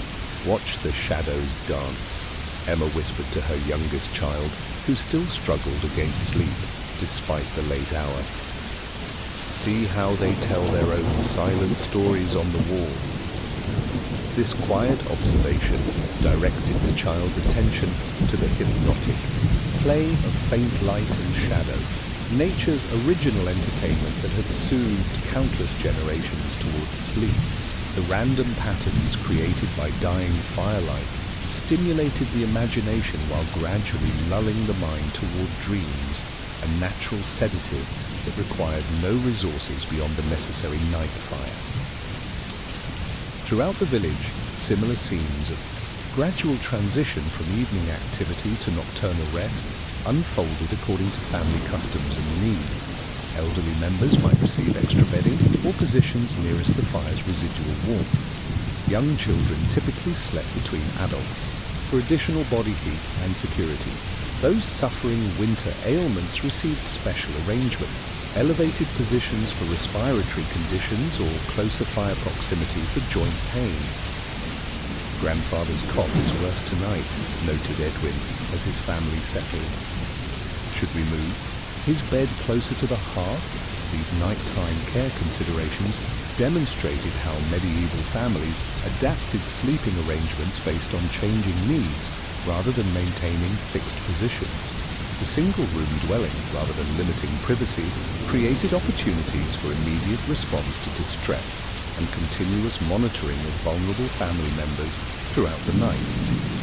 As true sleep approached, the final winter evening ritual in many households involved storytelling of a particular kind, the quiet murmuring of dream-inducing tales told in near darkness. Unlike the animated storytelling of early evening designed to engage active minds, these whispered narratives intentionally utilized repetitive patterns and soothing imagery to facilitate transition into sleep. I'll tell you of the summer meadows, Emma whispered to her children as they lay beneath their woolen covers. Of grass so green it seems to glow from within, and wildflowers nodding their heads in the gentle breeze. These night tales often featured detailed sensory descriptions of warm seasons, abundant harvests, or peaceful natural settings, creating mental journeys away from winter's constraints while invoking memories of physical comfort. They served as both psychological escape and promise of future return to easier times, reinforcing the cyclical understanding of seasons that sustained medieval resilience. Throughout the long night that followed, the village existed in a state of reduced but continued vigilance. Unlike modern expectations of unbroken sleep, medieval winter nights often featured segmented rest patterns, periods of deeper sleep alternating with quiet wakefulness when individuals would check the fire, adjust coverings, or simply listen to the sounds of the sleeping household and the winter world outside. This segmented sleep pattern, documented in historical records and literary references, adapted perfectly to winter survival needs. The midnight waking period allowed for fire maintenance, checking on children's warmth, and addressing any developing problems before they became dangerous. It also provided quiet reflection time that many medieval writers described as uniquely valuable to prayer, contemplation, or experiencing the special stillness of winter nights. Robert woke as he did each night during the deepest hours, rising quietly to check his cottage's condition.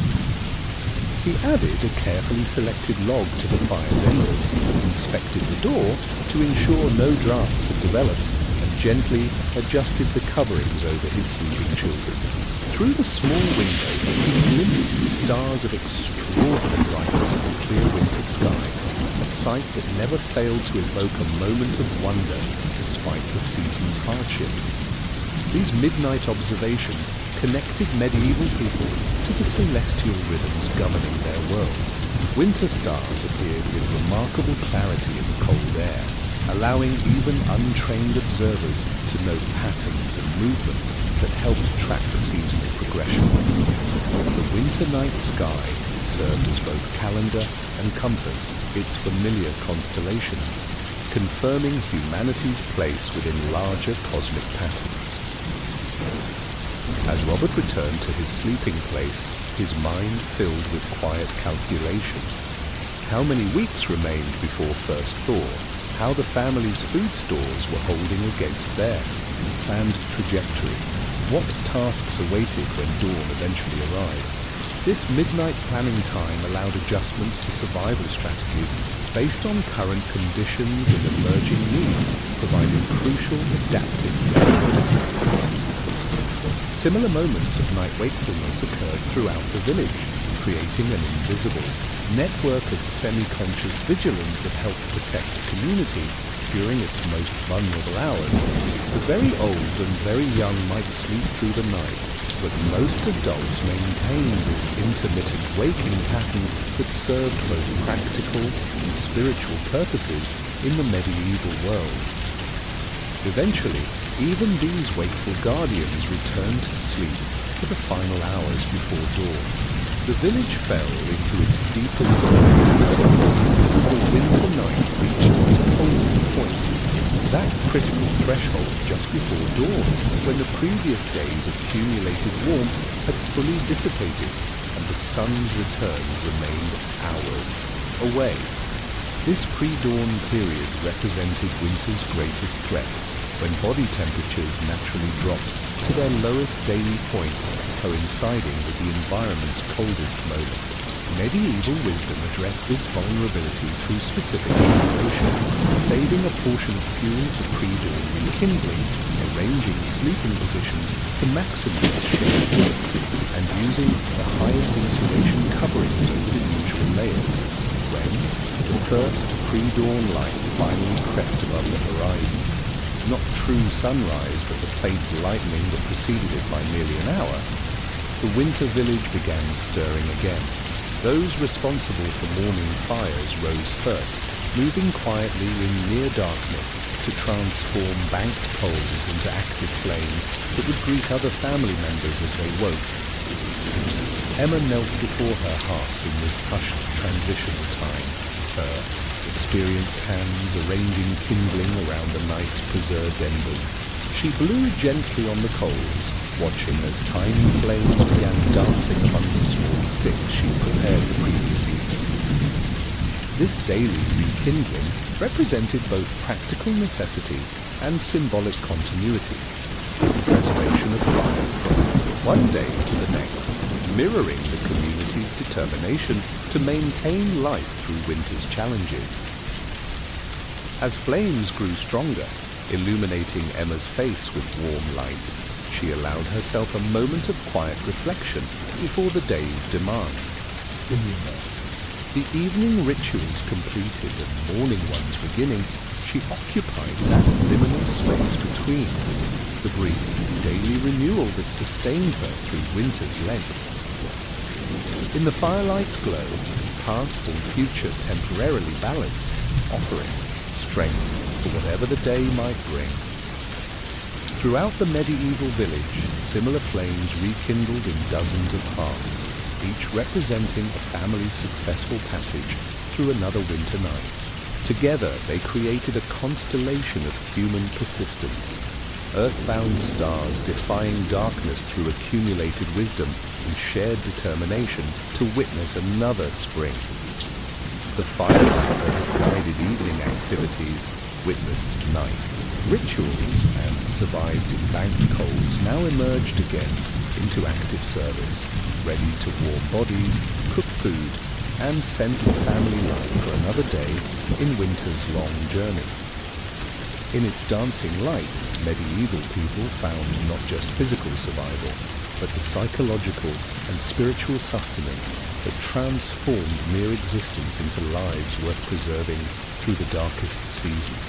The sky hung low and heavy with the promise of snow as Emma made her way along the narrow village path. Her breath formed clouds before her face, and her wooden pattens, overshoes with raised platforms, clicked rhythmically against the frozen ground. In her arms, she carried a carefully wrapped bundle containing 3 loaves of bread, still warm from the communal bakehouse where she had taken her turn at the massive brick oven earlier that morning. She paused before a small cottage at the village edge, its thatched roof dusted with frost, thin smoke rising from its central chimney hole. After a moment's hesitation, she knocked firmly on the weathered wooden door. "Widow Thatcher," she called. "It's Emma. I've brought bread from today's baking." Winter in medieval villages tested more than individual family resources. It examined the strength of community bonds that formed the true foundation of survival. While modern narratives often romanticize self-sufficiency, medieval people understood a fundamental truth. No single household possessed all the skills, resources, or resilience needed to endure winter's challenges alone. Interdependence wasn't merely beneficial but essential. The cottage door creaked open to reveal an elderly woman wrapped in multiple shawls, her face deeply lined, but her eyes still sharp. Widow Thatcher had once been the village's most skilled midwife, bringing most of the current generation into the world with her experienced hands. Now arthritis had curved her fingers and slowed her movement, leaving her dependent on the community she had once served so capably. "Emma, child," she greeted with a nod. "You needn't have troubled yourself." But both women understood the interaction as necessary rather than optional. The bread Emma offered represented more than mere sustenance. It acknowledged the village's moral economy, the unwritten system of mutual obligation that ensured collective survival through reciprocal care. The elderly widow had no close family remaining, but her decades of service created a community debt that would be repaid through her final winters. "It's no trouble," Emma replied, stepping inside the small cottage. William was asking about your story of the Great Frost. Perhaps you might tell it again when your joints allow you to visit. This invitation for future storytelling accomplished multiple purposes. It preserved the older woman's dignity by suggesting she still had valuable contributions to make. It ensured another welfare check naturally through visit, and it maintained the crucial intergenerational knowledge transfer that winter evenings facilitated. The request wasn't merely kindness, but practical community maintenance. Across the medieval village, similar exchanges occurred daily, creating an intricate network of mutual support that adapted to winter's changing pressures. Rather than operating through formal systems, this support typically flowed through established relationship channels, kinship networks, craft associations, parish connections, and the complex web of obligation created through past exchanges of labor and resources. Robert and Edwin had joined 3 other men at the frozen pond beyond the village mill. Armed with long-handled axes and iron hooks, they methodically broke through the ice that had formed overnight, creating a channel to access the water below. This task required rotation among physically capable villagers, ensuring continuous water access without exhausting any individual family's energy reserves. "Martin's son should join us tomorrow," suggested Thomas the Thatcher as they worked. "He's 15 now, strong enough for his share." This casual comment carried significant meaning within the community's winter governance. It recognized a young man's transition toward adult responsibilities while establishing the expectation of his participation. No formal announcement would mark this change in status. Instead, his inclusion in essential winter work would gradually increase, guided by communal consensus about appropriate contribution levels based on age, strength, and skill. Medieval winter. Communities operated through this blend of explicit and implicit organization. Some tasks were formally assigned through manor obligations or parish councils: night watchman, road clearing after snowfall, maintenance of communal facilities. Others emerged through informal arrangements between households with complementary resources or capabilities. Together, these structured and unstructured systems created remarkable resilience against winter's unpredictable challenges. The village church often served as both physical and organizational center for winter community support. As snow began falling more heavily, Father Thomas rang the small bell that signaled the opening of the church as daytime shelter. The stone building, while drafty and cavernous compared to timbered cottages, offered crucial gathering space during daylight, hours allowing those with inadequate home heating to conserve their fuel supplies for evening while remaining warm enough for survival. "Bring your work if you have it," the priest announced to those who arrived stamping snow from their feet. "We'll have the braziers lit in the nave." Inside, the church's large space had been adapted for winter communal use. Several metal braziers contained carefully maintained charcoal fires, more efficient for space heating than open flames. Benches had been arranged to benefit from their warmth, while allowing different activities to occur simultaneously. One corner hosted a group of women spinning wool, another accommodated children receiving basic literacy instruction from the priest's assistant, while the back held several elderly parishioners simply seeking warmth and company. This transformation of sacred space for practical winter use reflected medieval Christianity's integration with daily survival needs. While theological principles remained important, the church operated as both spiritual and physical refuge during winter, a practical expression of Christian charity that manifested through shared warmth rather than abstract doctrine alone. The supply of charcoal for the church braziers comes due from the eastern hamlets, Father Thomas explained to his young assistant. Should they fail to deliver by Sunday, we must reduce our opening to conserve what remains. This pragmatic approach characterized medieval winter governing. Resources were carefully tracked through formal and informal accounting, with adjustments made based on actual availability rather than fixed plans. The resilience of the system depended on this flexibility and the community's shared understanding that survival required adaptive management rather than rigid expectations. Beyond the church, other communal spaces served essential winter functions. The bakehouse operated on a careful rotation that balanced fuel efficiency against each family's need for regular baking access. The village hall, in communities fortunate enough to have one, might host indoor work requiring more space than individual cottages could provide, repairing fishing nets, processing winter slaughtered animals, or constructing large items needed for spring planting. As Emma departed the widow Thatcher's cottage, she encountered Agnes, hurrying along the snowy path with a worried expression. The Cooper's youngest has the fever, Agnes reported.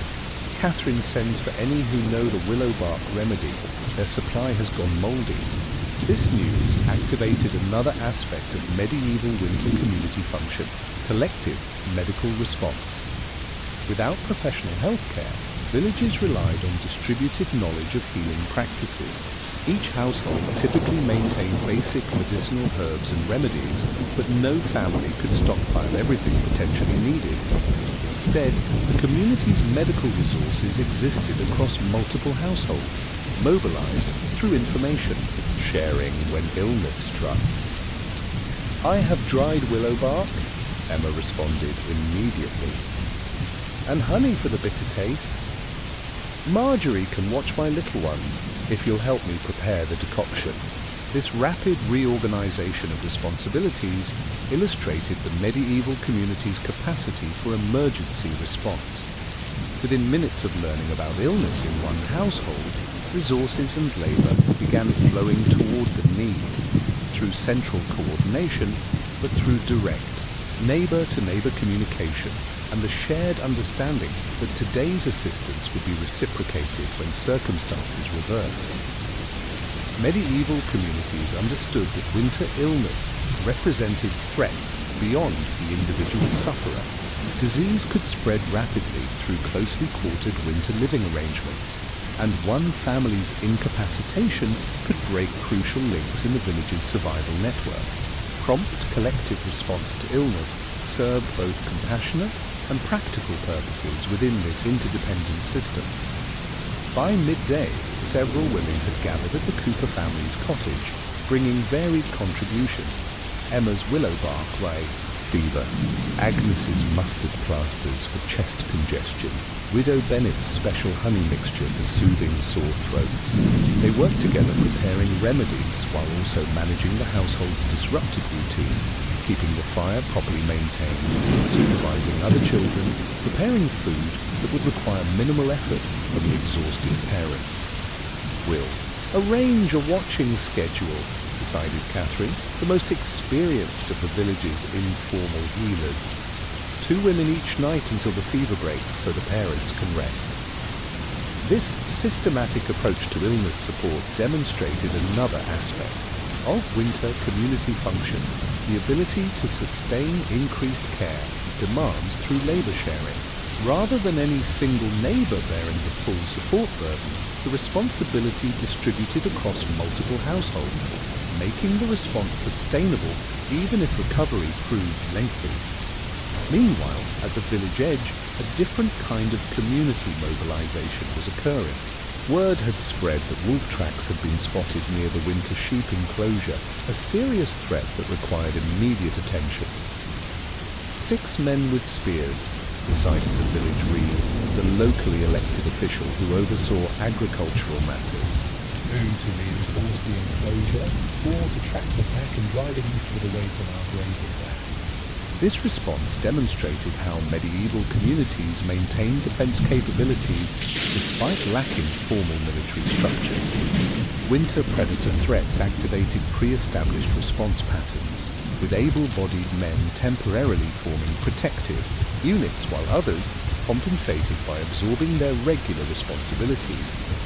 Women might take over male typical tasks, older children would assume additional duties, and work schedules would adjust until the threat passed and normal patterns could resume. Robert joined the wool tracking party, leaving Edwin to complete their planned firewood collection alone. However, the community quickly rebalanced. Thomas the Thatcher sent his apprentice to assist Edwin, while Thomas himself took Robert's schedule, in turn maintaining the village's snow-cleared paths. This fluid replacement of essential labour maintained critical winter functions despite the emergency diversion of manpower. This adaptive capacity extended beyond emergency response to encompass the ordinary challenges of winter resource management. As afternoon approached, several women gathered at Emma's cottage, bringing partially prepared ingredients for a collective cooking session. "I've turnips and a bit of salt pork," contributed one neighbour. "Dried peas and onions," added another. Together they created a large pottage that would provide multiple meals for several families, using a single fire for cooking rather than each household burning precious fuel. This cooperative cooking, practiced regularly through winter, represented significant fuel efficiency while also creating opportunities for essential social connection among those who spent most winter days confined within individual cottages. "Stir with purpose," Emma instructed young Marjorie, who was learning the special techniques for large pot cooking. From the edges to the centre, then down and around again. This casual instruction during communal activity exemplified how medieval winter communities transferred practical knowledge. Young people learned not through formal education, but through graduated participation in actual productive work, guided by multiple adult practitioners rather than single instructors. This distributed learning system created both skill redundancy and subtle innovation as different approaches merged through shared practice. As daylight began fading toward early winter evening, the sound of bells announced an unexpected arrival. A travelling merchant with his small covered cart navigating the snow-covered village road. Such winter travellers were rare, welcomed by strangers and their neighbours from beyond the community's boundaries. The village quickly organised to receive this visitor according to established custom. The reeve and priest met him, officially, inspecting his goods and permissions before allowing general trade. Space was cleared in the church for overnight shelter, while various households prepared contributions to a communal meal that would be shared with the traveller. In the exchange for news telling, "Bird in the village reports their mill wheel froze completely," the merchant announced to the gathered villagers that evening, "and the forest road shows signs of bandit camps. 3 families from the eastern settlements were robbed while travelling to market last week."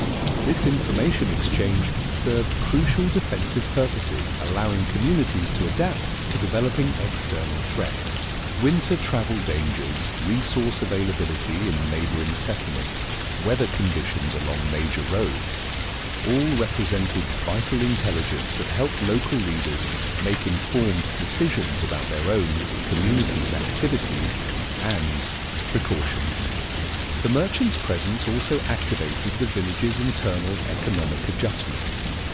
Families quickly assessed their winter surplus and deficit positions, arranging trades to obtain needed items. Those with excess preserved fruits might exchange with households rich in wool, but short on vitamins. Families with ample firewood could trade for medicinal supplies they lacked. This internal redistribution helped correct individual stockpile imbalances before critical shortages developed. "We have more honey than we'll use," Robert told Edwin as they considered their trading options. "But our supply of salt runs low.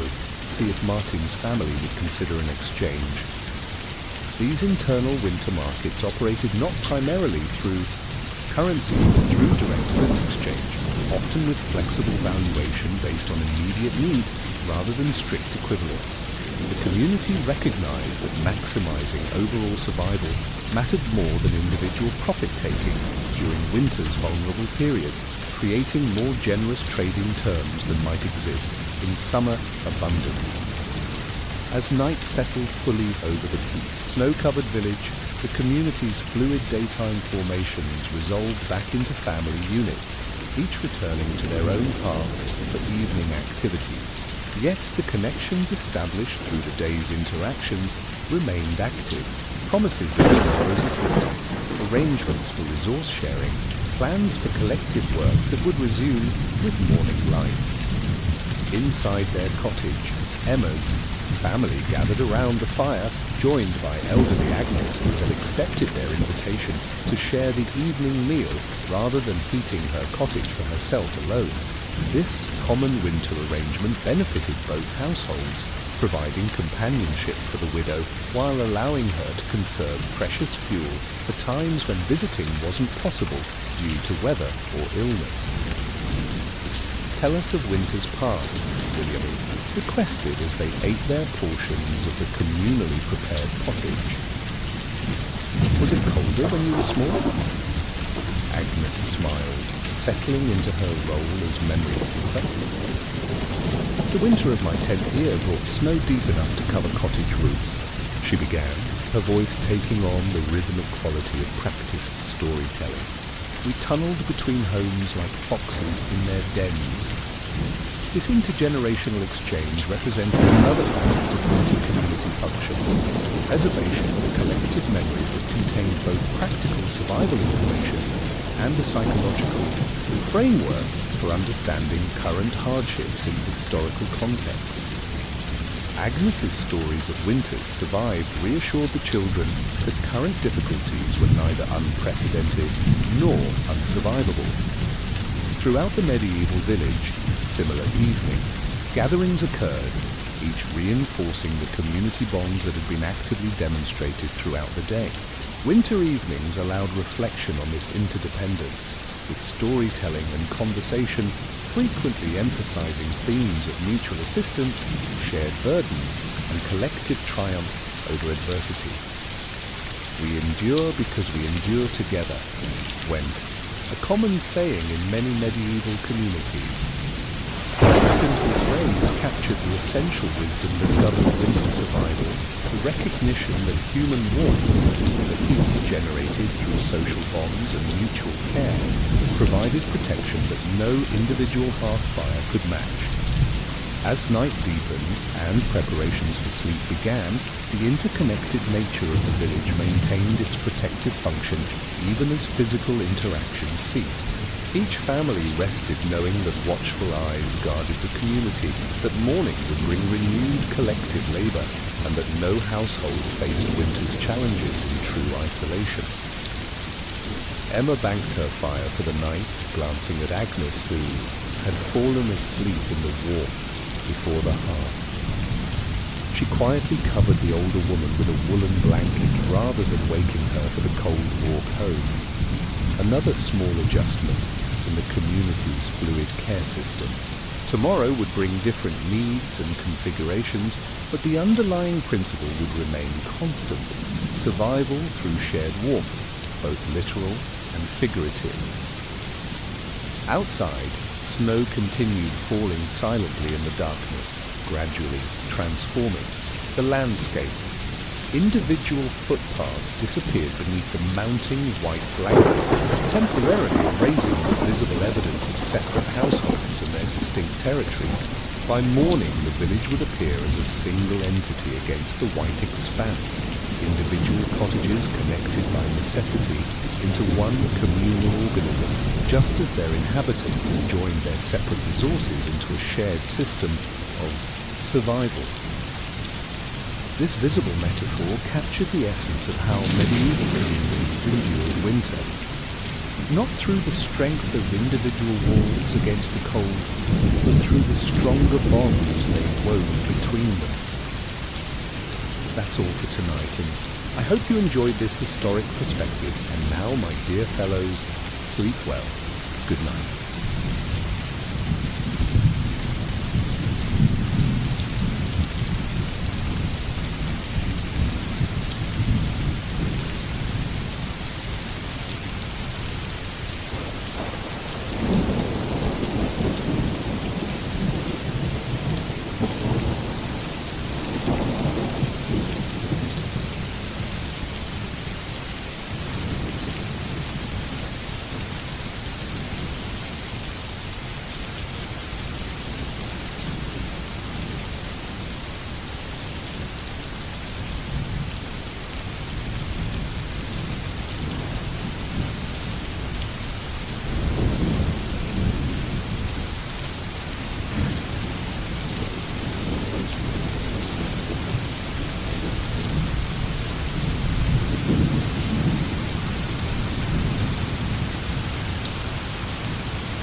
Thank you.